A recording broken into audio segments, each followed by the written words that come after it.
Antes de começar o vídeo, eu quero pedir a você que acompanha o Blog da Cidadania que se inscreva no nosso canal, curta e compartilhe os nossos vídeos, acione o sininho das notificações, que assim você nos ajuda a fazer o nosso trabalho. E vamos ao vídeo.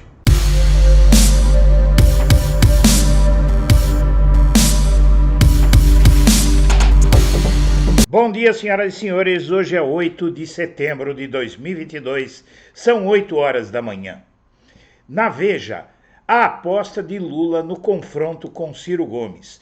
O líder petista autoriza a campanha pelo voto útil para desidratar o adversário do PDT, que classifica a manobra como canalice do bolsopetismo. Apesar disso, o PT tem uma visão muito clara, que inclusive coincide com a do Blog da Cidadania, sobre a conduta de Ciro Gomes.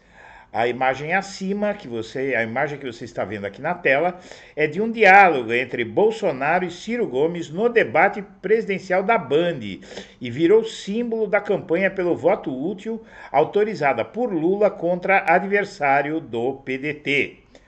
A imagem de um breve diálogo entre Jair Bolsonaro e Ciro Gomes na semana passada, no debate da Rede Bandeirantes, virou símbolo de uma ofensiva de aliados de Lula pelo voto útil. A campanha é contra o candidato do PDT, que aparece em terceiro lugar nas pesquisas, no patamar de 9% da preferência eleitoral.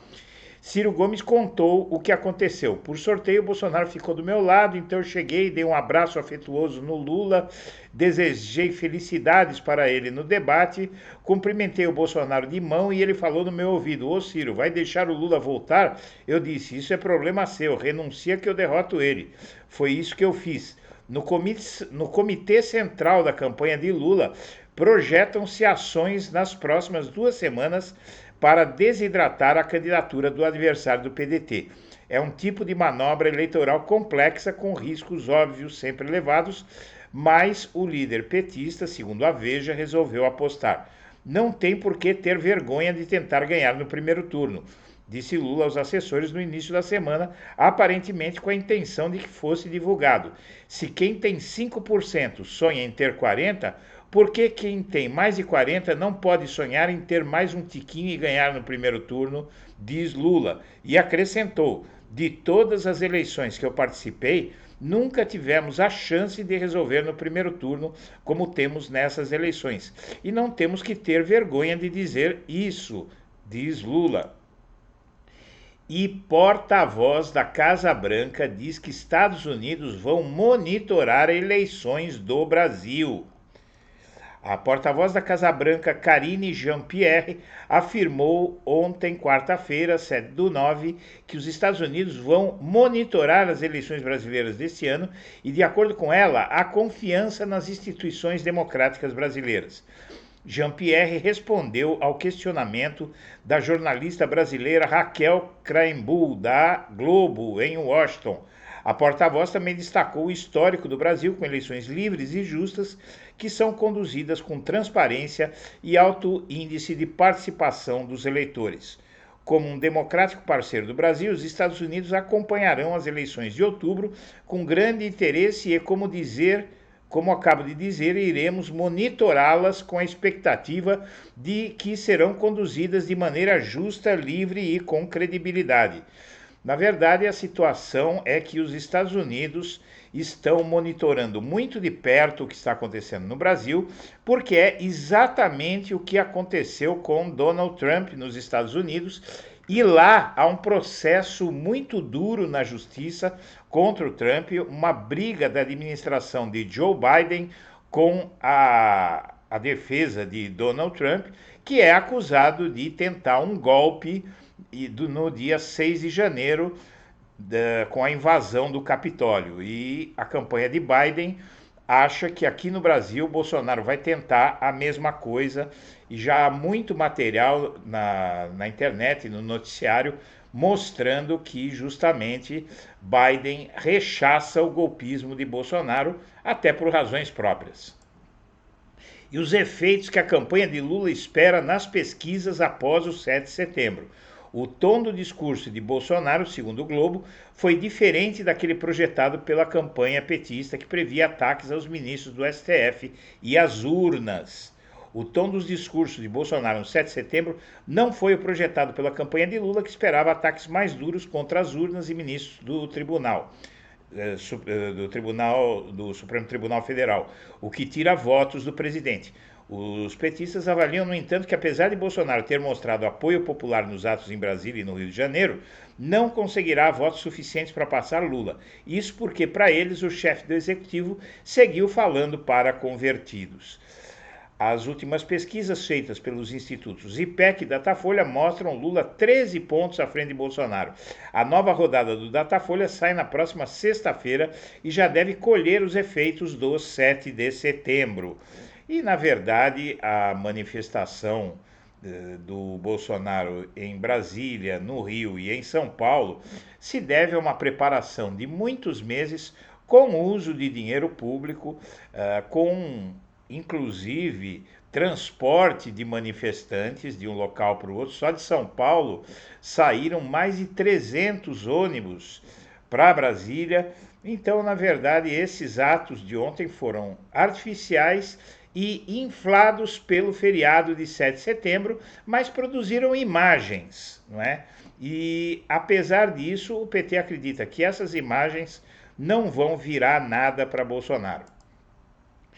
E a Record parece diário oficial de Bolsonaro e silencia Lula no dia 7.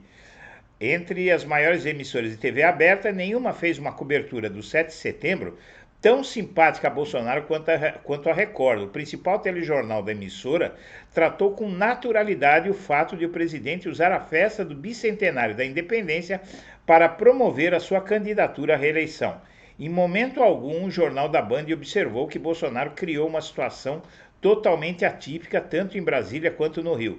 Também não fez menção às críticas da oposição e do Lula também sobre a conduta de Bolsonaro, e não deu uma nota sobre o Lula, dizendo que como ele não teve agenda, não teria nota. Mas não precisa ter agenda. O Lula deu declarações públicas que a Record, muito bem paga por Bolsonaro, escondeu. E juristas veem possível crime eleitoral de abuso de poder de Bolsonaro. Integrantes de tribunais superiores do Ministério Público Federal, da PGR e especialistas em direito eleitoral ouvidos pelo portal UOL avaliam que os atos de 7 de setembro realizados em Brasília e no Rio de Janeiro podem configurar abuso de poder político e econômico. Essas são práticas eleitorais irregulares que podem levar à cassação da chapa presidencial de Jair Bolsonaro e à perda de mandato. Procurada, a campanha de Bolsonaro ainda não se manifestou a respeito. E Bolsonaro seguiu a cartilha de Bannon, Steve Bannon, estrategista de Donald Trump, e conseguiu o que queria no 7 de setembro.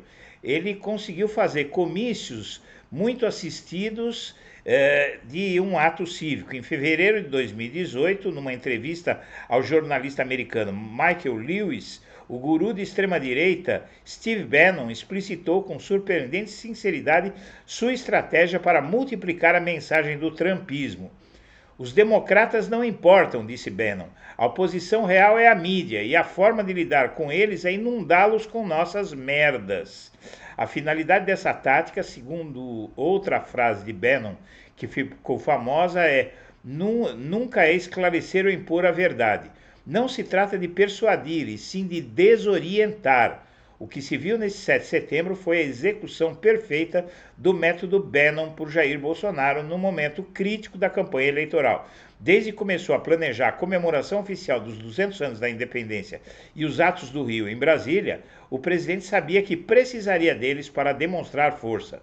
Também sabia que teria de dominar a atenção do país durante todo o dia para que seus atos não fossem vistos como um fracasso na comparação com os do ano passado, quando ele colocou o Brasil em suspenso com a ameaça golpista mais descarada que já se viu após a redemocratização.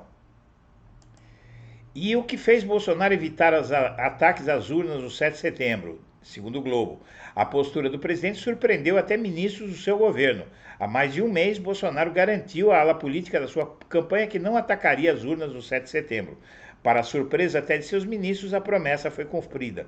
O fato se dá não pela mudança de postura de Bolsonaro, que costuma agir de forma diferente do que promete. Para auxiliares de Bolsonaro, 2 pontos foram essenciais para que ele não abordasse o tema. O primeiro e mais decisivo foi a aceitação do presidente do Tribunal Superior Eleitoral, Alexandre Moraes, de mais uma proposta feita pelos militares sobre as urnas. E na Folha, a retórica golpista é a estratégia política de Bolsonaro, diz sociólogo. Para Arthur Trindade Maranhão, existe risco de violência na eleição, mas a PM do Distrito Federal deu recado positivo. O presidente Jair Bolsonaro amenizou o tom dos ataques no 7 de setembro, pelo menos na comparação com o feriado do ano passado. Nem por isso, contudo, deixou de ameaçar o STF, prometendo enquadrar a corte no eventual próximo mandato. É bastante estranho que alguém ache que houve comedimento do Bolsonaro, porque ele prometeu que se vencer as eleições, aí sim ele vai dar um golpe. Quem não viu isso realmente não está olhando direito. E o empate de Simone e Ciro em São Paulo anima aliados de Lula, que vem chance de o petista desidratar. Na verdade, Simone Tebet, tirando o voto de Lula, deixa os dois fracos. Ela não sobe o suficiente e ele cai mais do que poderia cair, tendo tão poucas intenções de voto. O empate técnico entre os presidenciáveis Simone Tebet e Ciro Gomes no estado de São Paulo, revelada pela pesquisa IPEC, entusiasmou os aliados de Lula que integram a aliança formada em torno da candidatura presidencial dele. E por fim, 7 de setembro vira comício com multidão e a oposição vai em peso ao TSE. Todas as campanhas vão ao TSE porque o Bolsonaro ele simplesmente usou o 7 de setembro para fazer campanha, mas na verdade não foi só a data. No Rio de Janeiro, por exemplo, na praia de Copacabana, teve voos rasantes de aviões da Força Aérea, a Marinha colocou navios navegando e fazendo manobras, tudo isso para o comício de Bolsonaro, em que, inclusive, candidatos do partido dele, aliados dele, pediam votos abertamente, e foi a utilização do dinheiro público e, na verdade, para colocar aviões no ar, navios no mar, são precisos milhões de reais. Então, o Bolsonaro gastou milhões de reais de dinheiro público para fazer campanha eleitoral. E a análise de que ele cometeu crime eleitoral é praticamente unânime entre juristas e demais analistas. Senhoras e senhores, nós agradecemos a atenção e estaremos de volta ao meio-dia.